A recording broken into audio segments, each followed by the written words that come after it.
Fuvu hili ni la nani na kwa nini Kanisa Katolika linahifadhi na kuheshimu fuvu la Santa Agata?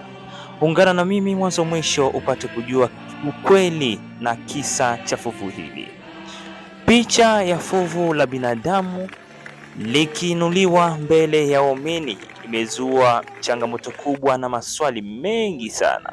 Kwa nini Kanisa Katolika linaonyesha fuvu la aliyekufa? Na kwa nini fuvu hilo linaheshimiwa kiasi hiki?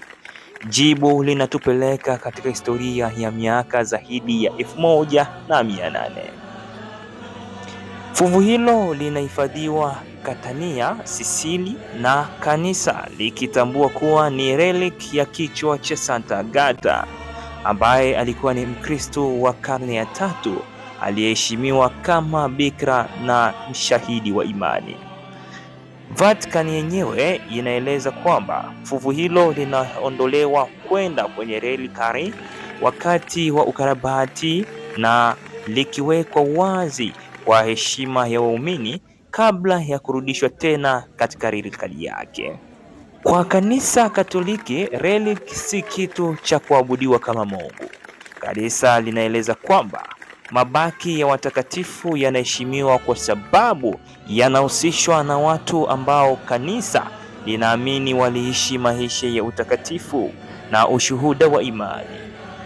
Kwa mtazamo huo, heshima inatolewa kwa relic inayolenga pia kukumbuka na kuheshimu utakatifu wenyewe.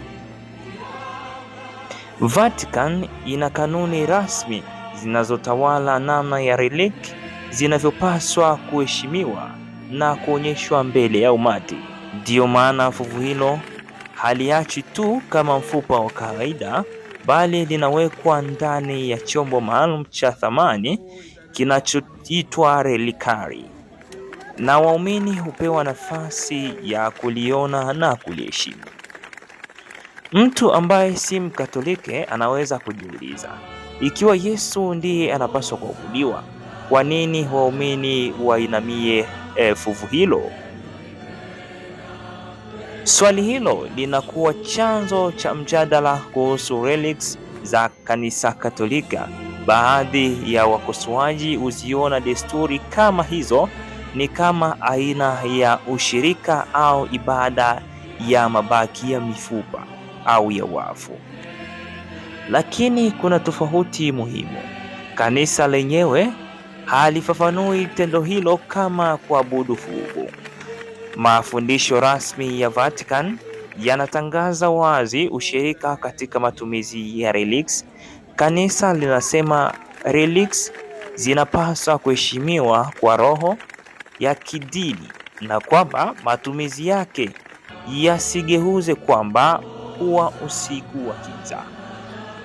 Asante, natumaini umeweza kuelewa kidogo kuhusu relic hiyo ambayo imeweza kuonyeshwa wazi. Tufollow kupitia peji yetu hii.